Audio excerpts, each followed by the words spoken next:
I didn't even know. I didn't even know Zoom had a recording feature. That's kind of base. It does. And this way we're going to have a few different backups. Yeah. So we should be good because we have, I think, two on both of our ends. So I'm sure at least one of them will work. No, that's what I'm thinking as well. Yeah. All right. Yeah. I dropped him the link, so I'm keeping an eye on the participants tab to see when he pops on. Yeah, sounds good to me. Sounds good. Cool. And I have the questions pulled up on my phone, so Excellent. I have them up on my second monitor. sounds good. Did you want to start off the questions, or should I? Yeah, well, I mean, of course, I'll start by like introducing us and whatnot. Oh yeah, yeah. And I'll probably ask just to like make absolute certain, like, hey, is it cool to record this? Would it be cool to post the interview separately? Just Right, that make sort sure of off the thing. bat. But yeah, and then once we get to the questions, we'll alternate off. Yeah, and if there, as always, there's any you know, anything we want to ask that's just not on there. There's nothing wrong with that. For sure, for sure. Cool. Mhm.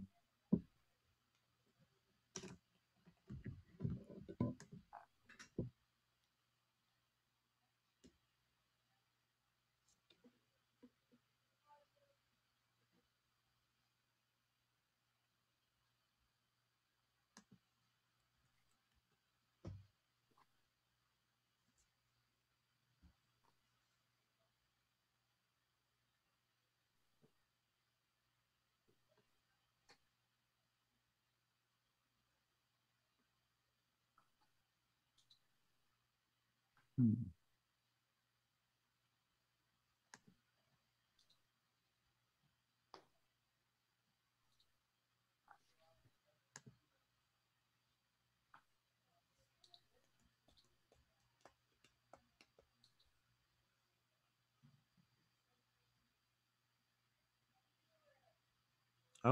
Oh, I missed it. He replied like 3 minutes ago. He says, "Sounds good. I'll be ready in a few minutes. Just grabbing a coffee." Yeah, sounds good to me. Yeah, and just this, like right now, I sent him the Zoom link like a few minutes ago and said we should be good when you are, and he just says agreed. So he'll probably be on Excellent. soon.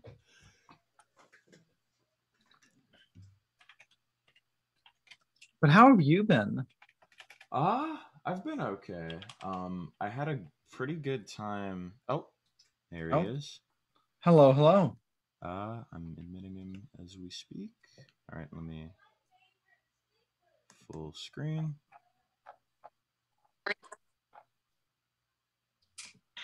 Let's see. Oh, hello. Oh, there I am. There you are. Hello, hello. Thank you Hey, so how's it much for going? agreeing to do this with us. Oh, don't worry about it. I don't know how much I remember. It's been a hot minute. No, absolutely. Also, your video quality, amazing. Well, Yeah, thank you. I'm using Thank you. And your hat choice. Oh, amazing. Thank you. Oh, I mean, honestly, guys I really match. respect yours as well. Thank you. Thank Great you. minds think alike. Exactly. What's up? I like the shirt. Hey, thank you. I figured I'd rep it. There you go. But yeah, before we get started, we'll probably just introduce ourselves and make sure of a few things. So first of all, I'm Johnny. I was Hey, Johnny. Messaging. Hello. Mm-hmm. That's Jamie. Hello. Hey, Jamie. What's up? And so basically, just as Johnny and I are both YouTubers. Mm-hmm.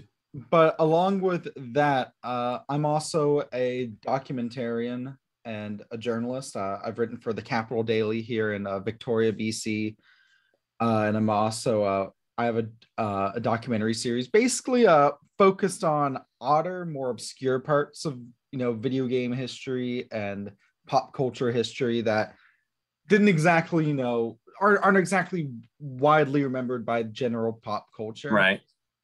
Okay. And examining to why. But before I go into all that, because this is a very different style of doc than what I usually do. Uh-huh. Are you okay with us recording all this? Yeah, it's fine. Okay. And Just make me look cool. Give me more hair. We'll we'll cut it together in just such a way. And the second question, in addition to using footage in the documentary itself, would you be okay with us uploading the full interview for archival reasons? Yeah, that's fine. Okay, sounds good. Excellent. We should be about ready to get started then. Jamie, would you like to ask the first question? Yeah, so of course, so I guess starting off, would you like to introduce yourself just for the audience? Yes, sure. I'm Patrick Frankfort, and I was Professor Oak in Pokemon Live way back when. Perfect. Excellent. So, So, oh, go ahead. oh, Johnny, you can go on. All right, I was going to say, so, starting off, how did you first end up learning about the show and getting the role? My agent, she said, "Hey, there's this show. I think you'd be good for it." And so I went to school for musical theater. And so she got me the audition and I made it through all the cuts. Perfect. So, And when you first learned about it, were you familiar with Pokemon at all? Because that was probably around 99, 2000 when production started. yeah. It was very vague. I had vaguely known about it, but I was not somebody who was, I did not have a Nintendo. I wasn't a gamer, so I didn't really know much about it. But when I got the role, I learned more than I ever thought I needed to know. Yeah. Okay. Yeah. Considering you said you ended up learning quite a bit about Pokemon. How did you end up preparing for that role? I just watched a lot of the cartoons, basically, just trying to learn the characters. And, as a Professor Oak, somebody who was supposed to be a Pokemon expert. And that was one thing they were like, it's not Pokemon, it's Pokemon. Oh, yeah. Or not Pokemon. I was like, you got to pronounce it right. But basically just reading the cards, seeing what each one did, and then making sure I knew as much as I could. Do I remember a lot of it? No. But at the time, I got fairly well versed. We'll just put it that way for the role. Right. So, thinking back as far as you can, when you first learned about it, about what time was that? Like what date-ish? Are you talking about Pokemon or about when I got the role? When you learned about the opening for the role. Oh man. Let's see. You guys probably remember when it opened more than I do. I think it was a early fall opening. So the auditions probably started like in the summer, I think. Okay. Mm-hmm. Yeah. Given what I know about the show, that lines up. Yeah. You can refresh my memory because it's been a while. Okay. From what I understand, there was an interview with the head writer, and it sounds like they started production like late April, early May, around thereabouts. That could be right. Yeah. Yeah. Was that Michael Slade? Yeah. That's the one. Yeah, he's a good guy. He unfortunately just passed. Oh, I didn't know that. Yeah. That's a shame. But he was a really, really, really awesome guy. Yeah. Yeah. So going into that, was there anything that particularly stuck out while going through rehearsals? I know I've seen some of the pictures of some of the costumes in there. Jigglypuff with legs has kind of become an internet meme. Yeah. I think the biggest thing, and I think a lot of people that were in the show, and you guys Googled them all, it was the talent. I think they put somewhere around millions, 4 million or something. Like there was a lot of money backing this production, and there was a lot of talented people who went on to very, very, very successful, still successful, like Broadway and acting careers in it. It was like most. It was a very professional experience. you know, and it was honestly, it was a lot of our first big roles.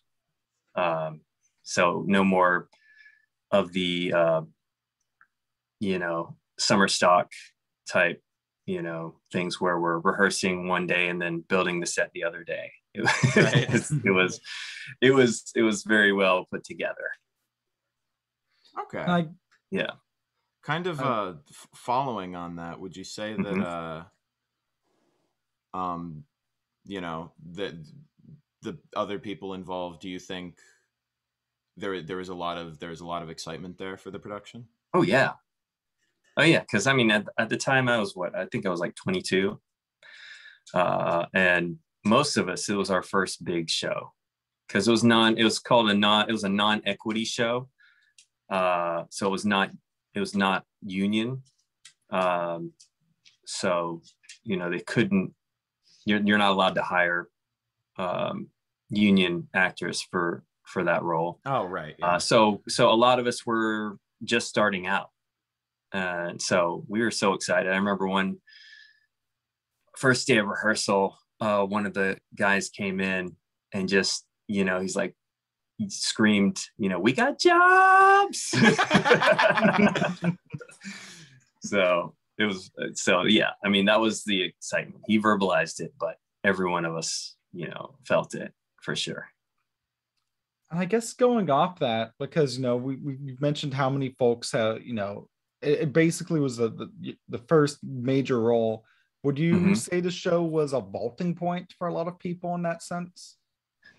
I don't know if anyone came to the show and was like, yo, that person, I'm going to put him in my next show. But I think as far as learning the craft and learning how a big multi-million-dollar production goes, and a tour, I think that was that invaluable experience. And every show that you get, you gain confidence. And so I think, you know, that was, in that sense, it could have been a vaulting point for a lot of us. Okay. Yeah. Do you think, or I suppose, do you know whether more like some of the other people involved were familiar with the source material beforehand? I think so. I mean, I don't know. I don't know in general, but I mean, a lot of us were young, and you know, some people did have like what you guys may not know were Game Boys, which was a big place where you played the game. And in fact, that was one of our opening night gifts. Was all the cast members got Game Boys with the new Pokemon.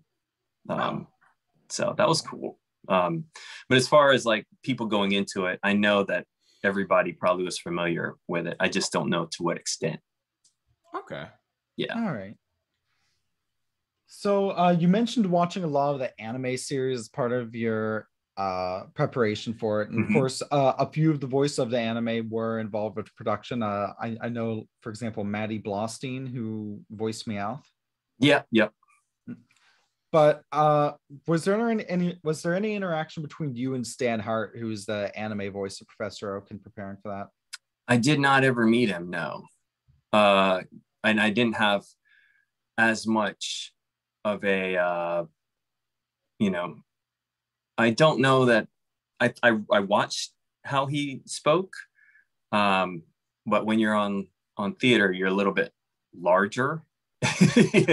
So, you know, I probably subconsciously took his voice and his placement, but then I kind of made it my own for the role. I mean, going into it, honestly, I didn't know when I was doing the initial auditions how he was, because I wasn't aware of what I was auditioning for yet. Okay. If that makes sense. Yeah, of course. Sort of as a follow to that, I had this question written later, but you alluded to it a bit. I was just going back over a recording of the musical, and I noticed that Professor Oak's character in the show, it is rather faithful to the anime, but it's a little bit more dramatic, and he gets a lot more sort of funny lines. Did you intentionally kind of play that up? I think that's how I got the part. Yeah, I was kooky. I didn't know what, I didn't know exactly, as much, but when you go into an audition, you kind of read the material, and if it reads a certain way, if you find the humor in it, you give it a go. So I think that's what made me kind of stand out for that role, was the comic relief guy. All right. So yeah, the character was very over the top. Maybe too much so. I'm not sure. I think it's fair to say, I think it's fair to say that it's a unique take on a character that, let's be honest, wasn't given the most screen time in the anime, especially early on. But I think I had one of the the coolest songs in there, which kind of was one of the themes of the show, which was Ash growing up, the kids growing up, and having to rescue the parent figures basically from the bad guy. So I think that was a cool thing about the show. Everything changes. Yeah. I did think that one was pretty interesting, because it's got the sort of duet thing going on, where each character is very much playing a different role. For sure. Okay. So going from there, were there any quirks compared to other productions you were familiar with the actual release of the show? I know it was a tour instead of a traditional just on or off Broadway production. Well, I think the first thing that I remember was just young guy, first big show, and they put so much into it. And I made my New York debut in Radio City Music Hall.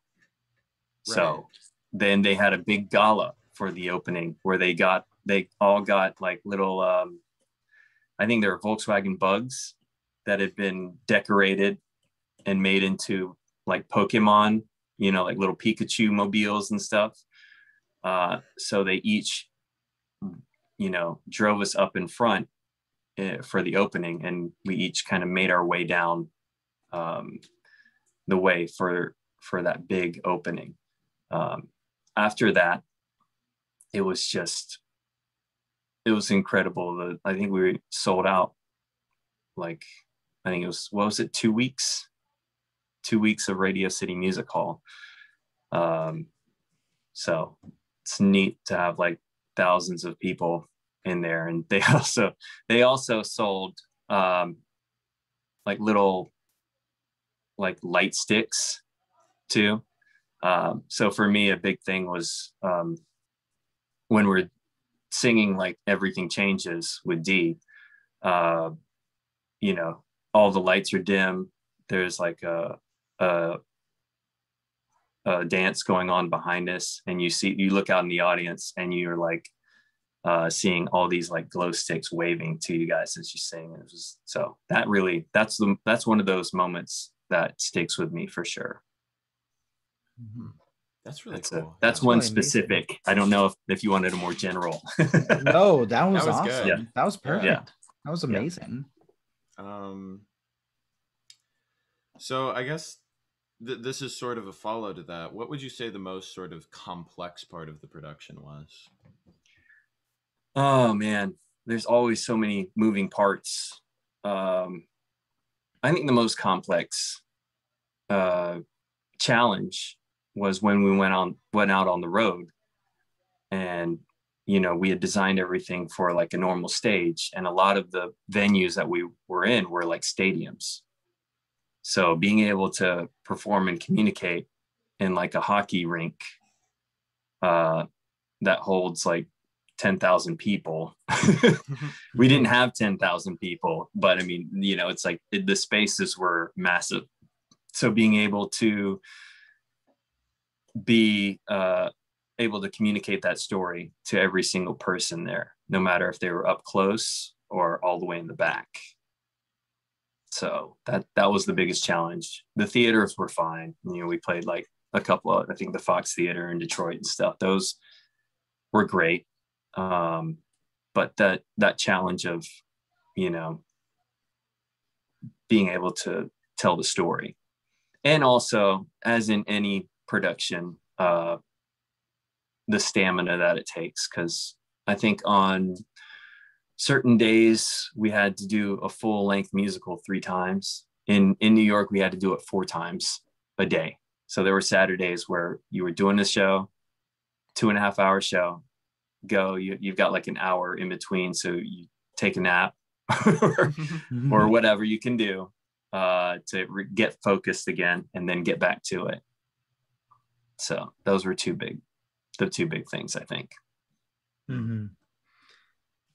And I guess kind of going off that, you mentioned, you know, playing some of those stadium S shows, and also how, you know, the props were designed for a traditional theater setting. Mm-hmm. Were there any props or whatnot that, or, you know, stage setting pieces that just weren't able to be used at certain venues?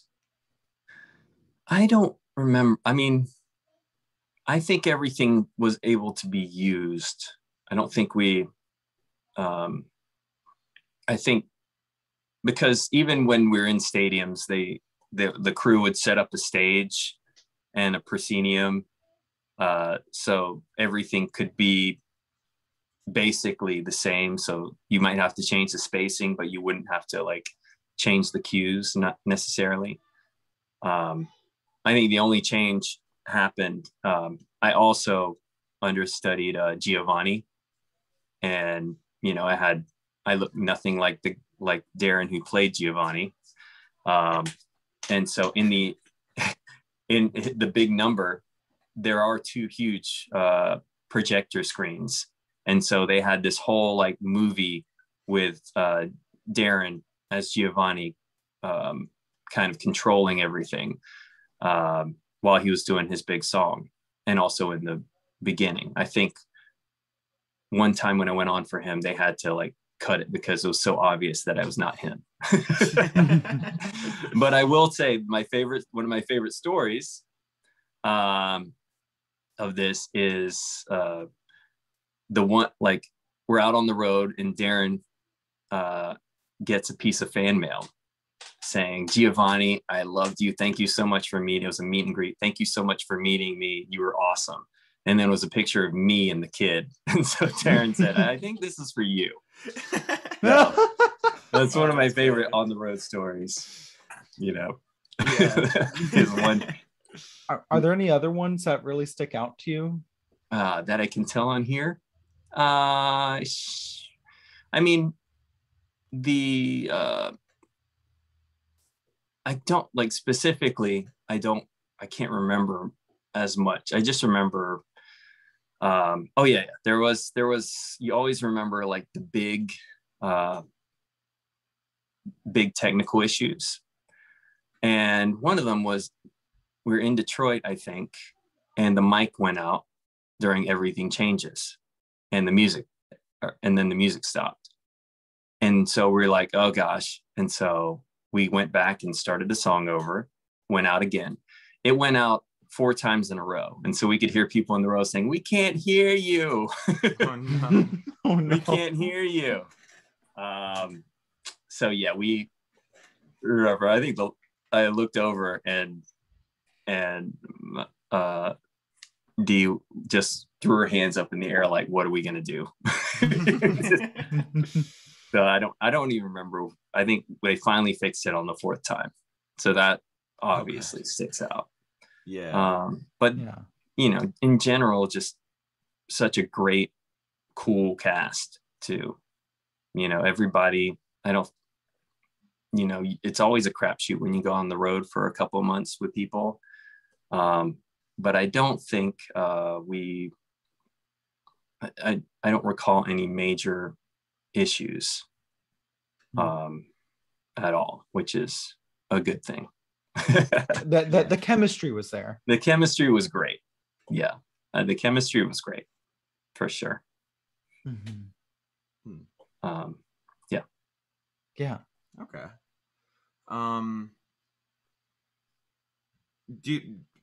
I know there were. You've mentioned a lot of the North American dates. There were also tours of Pokemon Live in Europe, Canada. Oh yeah, well, in yeah, Canada. I did hadn't Canada. thought of I did that. Canada. I did not make the tours outside of like, North America. Okay. So yeah, we did Yay Canada. Toronto was great because we actually got a chance to see, not to get off topic too much, but we were there while they were trying out Mamma Mia. So we got a chance to go and see Mamma Mia. And, while they were doing that there, and later on, we ended up meeting on the road and elsewhere, like all of the, like the main three ladies that were in Broadway, just randomly. So it was kind of neat. But yeah, the tour, I think, I think I stayed, I don't remember, it was like 3 months or so on the road. And then they were going to take it to Dubai. But they were going to cut it down. And I was anxious to get back to New York. I think I was like, because not to say that I was Pokemon'd out, but I was ready to get back and find a new show. Right. So, and I think that was true for a lot of the crew. There was a couple from the original cast that I think took it to Dubai. And then probably, I don't know if they ended up doing the European tour as well.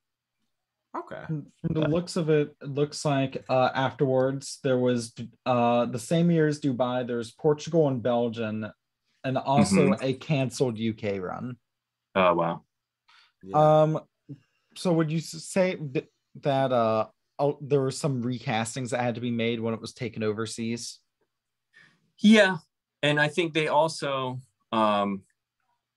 there was a lot of recasting that needed. I mean, it's not everybody's ready to go overseas, and also they were shortening the show a little bit, and they were also let's just say they were tightening up the salaries too. So it would have been great experience to travel to Europe, but as the hungry young actors and actresses that we all were, we were ready to get on to the next one, I think. Yeah. Okay. Oh, that makes sense. Yeah, and I think also it was an abridged version. Like, I think they cut it down to like 90 minutes or something, or maybe even shorter. Johnny, did you say that in the Dubai version they cut it down just to an hour? It was something like that. Yeah. I know for a fact the Dubai version was cut down. They were making changes, and because it was a time constraint, and I'm sure they wanted to try and get as many shows in as possible. Yeah. So when you do like a full-length musical, like on Broadway, the most you would do it is like two times a day, maybe 2 times a week. You might have a 4-show weekend, but like in the height of our tour, we were doing, because it was a kids show, we were doing 4 shows a weekend, or 4 shows sometimes a day.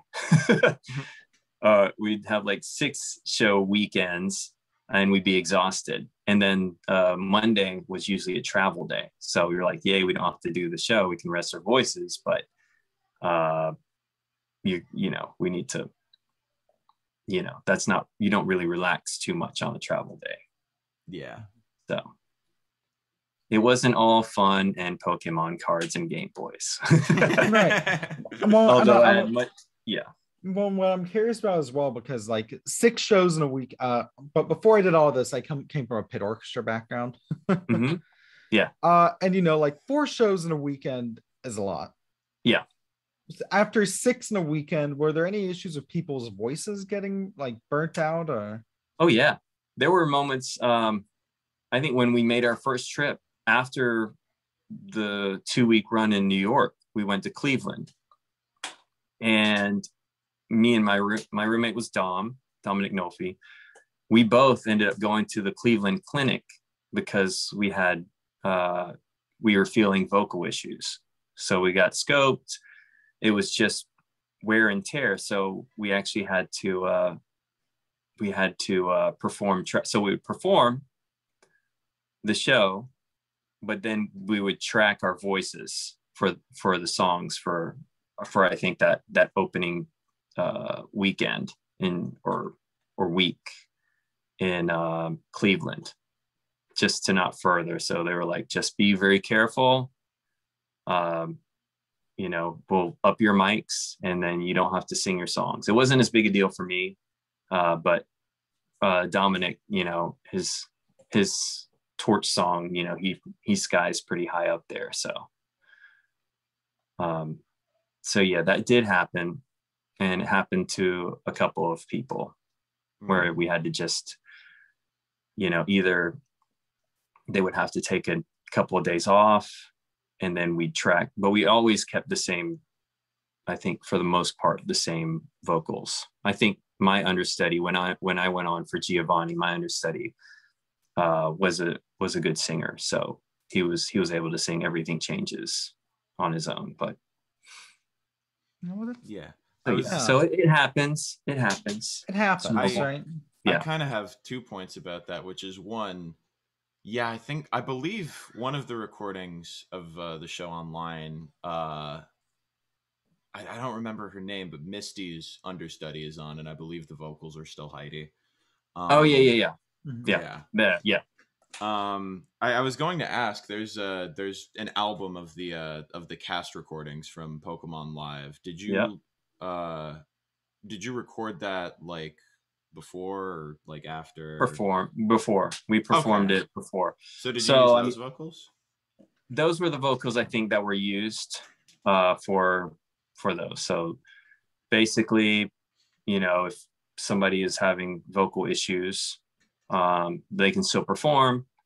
They would just use that track. Okay. Yeah. Sounds good. Yeah. It was sparingly though. I mean, it was not like, I know there's some shows out there that it's just like everybody, will just use the tracks just to stay. But for us, we tried. We did our best to make sure we were always performing. And we were young, so we could bounce back pretty quick then. Yeah, that's true. Yeah. No, absolutely. And I do have one question. I guess that perhaps an odder one about production. But of course, Pokemon itself is a Japanese property, right? What was kind of the logistics of that? Because I'm imagining that along with the traditional logistics of doing a stage show. Mm-hmm. There's probably also stuff from Nintendo of America and Pokemon Company involved, and probably also folks on the Japanese side. Yeah, I mean, I actually met the creator of Pokemon at the opening. Just cool. Wow. I know they were kept abreast of it. I think 4Kids Production had the rights to the American Pokemon, and a couple other. They worked closely with the Japanese creators. Because they also are the ones who did the cartoons here and produced them and distributed them. So I'm sure that there was a lot of collaboration and explanation of just so that, they could get a good translation of what we were doing. And I don't know how much veto power they had, but I know that there was a respect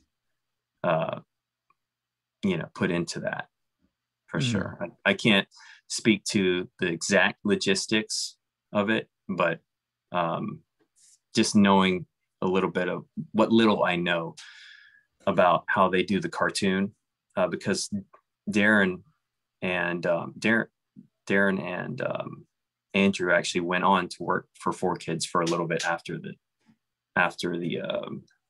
show. So they actually were voices of 4Kids and then became vocal directors for it too. Oh, that's awesome. Yeah. Yeah. Yeah. All right, and this is one kind of like I said, I was watching a recording of it last night, and there was never a home video release of Pokemon Live, but there are several like full live, a lot of crowd recordings. Yeah. And I was wondering, do you think that there are any major aspects of the show that only really came through in person? I think so. I mean, it's theater, you know. Yeah. I mean, you guys have probably seen, Hamilton on Disney Plus or whatever, and I'm like, this is great. But when I was sitting there watching them live, it's a much more powerful experience when it's live. It's live theater. That's why it's so cool that hopefully it'll be coming back. So yes, there's an experience, a theatrical experience. You're not like the pyrotechnics that we had, like Mewtwo or Mega Mewtwo, sorry, coming in with like, the little sparks coming out. That's gonna be much more impactful to people when you can see it and kind of smell it, as opposed to just watching on TV where you're a little bit further back. Yeah. Than even the back row. So yes. And then, people singing, hearing all the great voices, the energy of the dancers, that's just, you can't really get that from like a recording. There's a funny thing though. We had we took a day out, I think it was, where we didn't have to travel, where we actually did a full length recording of the musical with like multiple cameras. I don't know what happened to that. Yeah, I was gonna say, I think it exists, but I don't know where it is. It was in a vault, and obviously it was like, oh, this is not what we thought it would be. So, we'll just hold on to it. I was gonna say, I believe Chris Mitchell posted a recording of the musical that was like a crowd recording, and somebody asked him about that, and he said like, I don't have it. He's like, I don't. Oops. So like that's been kind of a mystery with fans for years. It's like, where did that go? Mm-hmm. I mean, I'm sure someone has it. I wouldn't be surprised if it's in the Nintendo vault, because I know they had a thing where a bunch of early Pokemon stuff was leaked last year by a hacker. And the stuff that was leaked wasn't recent stuff. It was stuff going back to games from like from 99 to 01. Right. Mm. Yeah, I'm sure it's somewhere, but I'm sure it's, they're holding on to it. I don't know why at this point. Just, I think it would be a cool thing to be able to like see, even if they put it up on some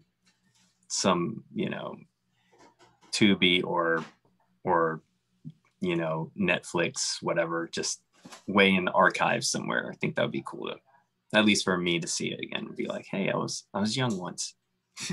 Yeah, just to have it, Yeah, that's true.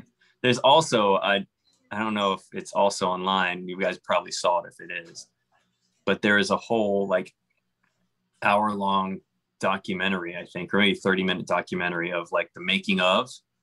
Yeah. Mm-hmm. So I think that's, you guys saw that? Yes. Yeah. Okay. Yeah. So that's a cool thing.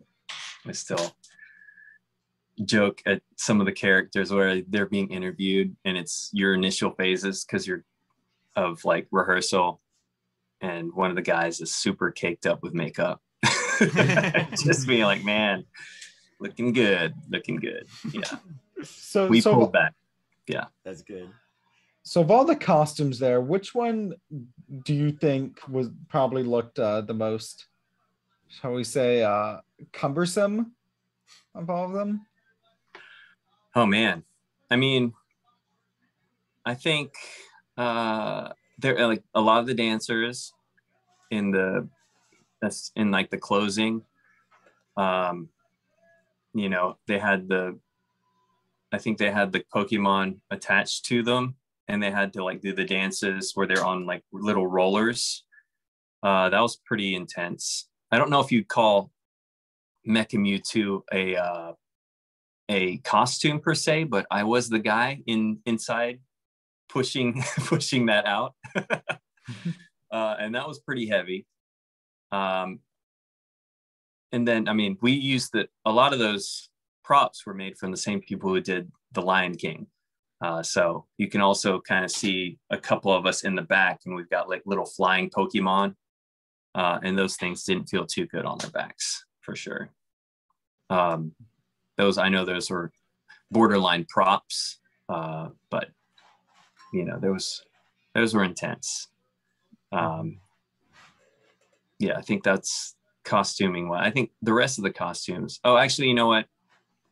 The most cumbersome costumes in that show had to be the actual like Pokemon that were the people who are inside the Pokemon, like Pikachu, Meowth, I think was it Psyduck, because we had to get fans for them because it would get so hot in there. Oh wow. Yeah. And then when they had to take the like mask off, their faces were beet red. So yeah, that's pretty much the definite toughest roles were there because they could hardly see. They had to hit their spots. they had to act with a mask on. So the only thing they could really do is, you know, hands up and maybe lean one way or the other. So yeah, great respect for those gals, I should say. No, that is absolutely like intense. Yeah. No, like. Yeah. So I'm like, yeah, you had to be cautious about complaining if you were tired at the fourth show in front of them, because they're like, you know, it's like a sauna in there. Yeah, for sure. Yeah. And when we're talking fans, or we're talking in-suit fans, or just. Yeah, I think they had some in-suit, you know, they were based, I think I think they were in there. I think they were able to get like those little handheld ones in there, or at least put some in there. But if not, the moment that they came off, they had dressers and costume people on the sides ready to, like, you know, fan them down when they came off. Yeah. Okay. Yeah. Super strenuous. Yeah, I'm looking through. So, you know, seeing the rise of a lot more musicals based on movies and whatnot over the past decade, do you think that there's a chance of more stage productions that are based on video games in the future? I think so. It depends on the following, because each one of these musicals is getting more and more expensive. Right. I mean, you know, that's why a lot of the producers of these musicals are now like Paramount, or, you know, they're people in that have tons of money, and it's such an expensive thing to produce a musical, that in order to get people to donate money or put money into it, you have to be pretty confident that it's going to make a return. I think when producers take a risk, that's exciting, because then you get things like Hamilton, and you get new stories. But, you know, there's a reason why you see a lot of musicals that come out that have already been a successful movie, or a successful book, or have a cult following to it, like SpongeBob. You know, it's like you want to not have to worry about the initial few weeks selling out. Basically, you have the fans, they're going to come in, they're going to come strong, and then you hope that the story will translate and hit a nerve and catch, and then you can from there sustain a pretty good run. Okay, that makes sense. To you, what made Pokemon Live stick out compared to, even as a kid show, really? Mm-hmm. What made it really stick out from anything else being shown at the time? Besides the fact that it was a video game musical, which has not really been done since. Yeah. I think what stuck out to me was the fact that it was a good story. A good story with a great cast. I mean, that's the one big thing, because when I'm thinking about, it seems kind of kooky that we're going to do a musical like this. And it was primarily for kids. But they put a good story together. And so I think that was it. It's like the people who are involved in it didn't just say, oh, this is just for kids. We're not gonna worry about it too much. Everybody was put great effort into it to make it as good as it could be. And then you see, I think that was an overlying theme that we talked about. It's like, this is such a great story. If it didn't have the Pokemon level to it, or a label to it, and it was called something else, it could stand on its own just as a story too. So that's what really surprised me about it, because it really is it's a growing up story. It's not a strictly Pokemon story. Yeah. The writers were really, really good about making sure that it was grounded in like a story, a real true story that everyone could connect to. And so that's what made it so fun, I think, to be a part of. Because in the end, it didn't catch fire like everybody wanted to. It probably was never going to have that chance anyway. But I don't think that anybody that was a part of it was embarrassed about being there. I think we were all proud of what we did.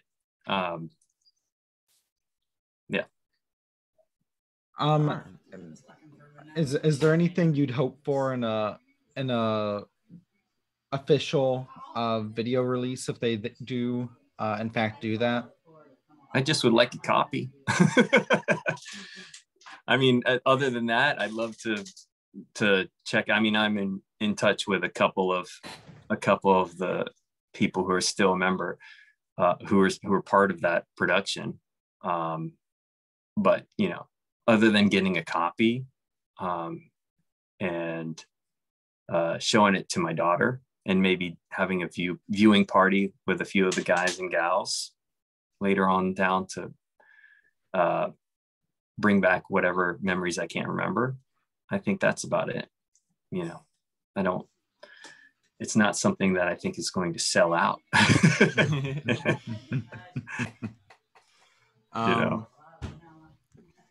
You never know with Pokemon fans. You never know. You never know. Pokemon, I mean, remember this is the fandom where they just this is a series where they recently had to start limiting the number of cards people can buy again. Yeah. Oh, that's right. Oh, yeah. But yeah, sort of on a closing note, do you think there's anything today that we haven't touched on that you think would be helpful for our audience to know about Pokemon Live, acting, or just any other general thing? Yeah, no, it's such a broad thing to think about. No, I think I just reiterate the fact that we all had a great time, and everything was done in such a great way. I have so much respect for the writers. I mean, the songwriters, the director Louis Perez was awesome, and very inspirational. And the whole overall experience, it was like a crash course in how to put together a musical for me. I mean, I'd been in other musicals, but as far as something with millions of dollars behind it, I think that it is an experience that I think we all treasure. And yeah, and I think if it wasn't a musical about Pokemon, I think more people would have gotten into it, because it was a great show. That's perfect. Yep. Yeah. Yep. Johnny, any final questions from you? I think I'm good. Anything from you? Yeah. If there is of course anyone else involved who you think wouldn't mind being interviewed as well, definitely feel free to pass emails or that way. Yeah. I'll see. I don't know how a lot of these, I don't know if I will ask around. Absolutely. I'll see if anyone wants to add their 2 cents, even if it's just off the camera remarks. Yeah, because even any info helps, especially because this is something where there's not a ton of info around nowadays. Yeah. Plus, I'm just off my last big project, so I'm all in on this right now. Yeah.